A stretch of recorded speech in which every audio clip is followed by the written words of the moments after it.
The Biden administration proposed new Title IX rules. Some say they changed the definition of sex to include gender identity. But wait, is that true?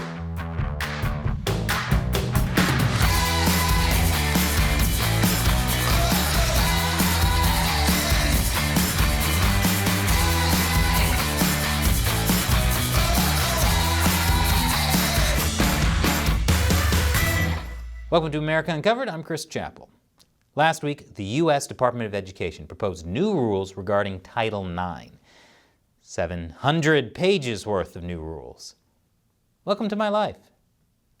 Title IX is a law that was passed 50 years ago in 1972. It prohibits sex discrimination at U.S. educational institutions that get federal funding, which is almost all of them. Because if I've learned anything from going to college, it's that no school will ever turn down more money. No matter how much money you give them, they'll never stop asking you for more. No, NYU, I don't want to renew my commitment with a monetary gift. Leave me alone. Anyway, over the years, Title IX has been expanded to cover a lot of different issues. I'll talk more about that in a minute. The new changes would cover discrimination based on sexual orientation and gender identity. In other words, it would be expanded to include many of the controversial trans issues society is now discussing. Some media outlets say that the rules change the definition of sex to include gender identity, and worry that they will erase both women's sports and privacy. That would be terrible if those were erased, because whenever I want privacy, my favorite place to go is the stands of a WNBA game. If you're mad at me for that joke, when's the last time you went to a WNBA game? Thought so. Others say that the rules are intended to get transgender athletes back in girls' sports in states where they've been banned. But is that what's going on? Well, it's time for another segment of Wait, is that true? More after the break. Welcome back. Now, first of all, before we get into the whole controversy, you should know the latest changes to Title IX from the Biden administration aren't even official yet. Among other things, they still need to enter a period of public comment for 60 days, then the comments need to be reviewed, and then the rules can go into effect. That might take a while. The last big change to Title IX under President Trump received more than 100,000 public comments. Isn't it wonderful watching democracy in action? And by democracy in action, I mean an underpaid government employee sorting through thousands of comments that are just the poop emoji. Now, let's talk about what Title IX actually does. Originally, it was about stopping colleges from doing things like not admitting female students or not hiring female faculty. Then in the 1980s, Title IX was expanded to cover women's sports. Schools now had to provide equal opportunities for women's sports. Then in the 1990s, Title IX was expanded again, this time to cover sexual harassment and violence. Probably the biggest impact of Title IX was hugely expanding women's sports, which is fitting because in the last 11 years, it's been bounced around between administrations like a basketball, or maybe a dodgeball. The Obama administration gave its guidelines to Title IX in a series of Dear Colleague letters from the Department of Education's Office of Civil Rights.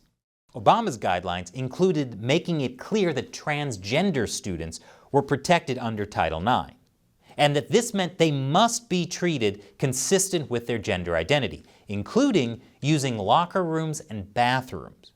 Obama did give some leeway when it came to women's sports, saying that requirements could be tailored if there was evidence that transgender athletes could affect the competitive fairness or physical safety of the sport. But during the Trump administration, these Obama-era guidelines were scrapped. They didn't come up with new rules, they just said that the Obama guidelines never went through a public process. And because of lawsuits in different states regarding school bathrooms and locker rooms, the Obama guidelines had been put on hold anyway. So the Trump administration just rescinded them. But the Obama administration had also come up with Title IX guidance on sexual harassment and violence. And Trump's education secretary, Betsy DeVos, both rescinded that guideline and came up with new Title IX rules. Depending on who you asked, DeVos either put more students at risk of violence or gave more due process protections to people accused of sexual assault. So those were the Trump administration's changes to Title IX. Like everything Trump did, completely uncontroversial. Then in March 2021, President Biden issued an executive order on guaranteeing an educational environment free from discrimination on the basis of sex, including sexual orientation or gender identity. That executive order basically stated Biden's intention to include discrimination against sexual orientation or gender identity as part of sex discrimination, like Obama did. And now, Biden is also looking to undo those Trump-era Title IX rules regarding sexual assault, too. Isn't it wonderful watching democracy in action? And by democracy in action, I mean educators with chronic neck pains due to all the constant whiplash. So the new rules are part of a long tradition of political bickering over Title IX. And the bickering matters because if a school violates Title IX, it can lose federal funding. But what do the new rules actually say? I'll tell you right after this break. Welcome back. The Biden administration just released unofficial proposed rule changes for Title IX, and right-leaning media sources claim that the rules change the definition of sex to include gender identity. And many are afraid of sex being changed to gender identity, mainly because it's not nearly as funny as answering a form at the doctor's office with gender identity? Yes, please. But is that what the proposal really says? Actually, the proposal carefully avoids defining sex at all. So it just says babies are delivered by storks, like my parents explained to me when I was 23. The proposal takes its lead from a Supreme Court case called Bostock versus Clayton County. It had to do with Title VII, a civil rights law that says employers can't discriminate against employees based on race, color, religion, sex, and national origin. In Bostock, the Supreme Court decided that discrimination due to sexual orientation or gender identity automatically counted as sex discrimination under Title VII, no matter how you define sex, even with storks. The court's opinion was that if someone fires you because you are a male and attracted to men, it stands to reason that they would not have fired a female who was attracted to men, which makes it sex discrimination, even if the word sex only refers to biological sex and not sexual orientation or gender identity. The Trump administration argued that Bostock doesn't apply to Title IX, only to Title VII. But the Biden administration sees it differently. Biden's current Title IX proposal specifically states that it is not redefining sex. The department does not propose adding a definition of sex here because sex can encompass many traits and because it's not necessary for the regulations to define the term for all circumstances. Which is probably for the best, because if they have to define it for all circumstances, that includes furries. The less I'm forced to learn about them, the better. So no, the proposal does not redefine sex to include gender identity. What it does do is make it absolutely clear that sex discrimination, as used in Title IX, includes discrimination based on sex stereotypes, sex characteristics, pregnancy or related conditions, sexual orientation, and gender identity. Saying that sex discrimination includes discrimination based on gender identity just isn't the same thing as saying that the term sex includes gender identity. That's like saying that since animal cruelty includes abuse towards turtles, that the term animal now only includes turtles. That's not true, and thank goodness, because imagine what we'd have to give up besides just straws if that were the case. But what about the transgender athlete thing? Are the new rules geared toward forcing states to allow transgendered athletes into the teams of their choice? Well, also no. Secretary of Education Miguel Cardona specifically said that these rules have nothing to do with transgender athletes.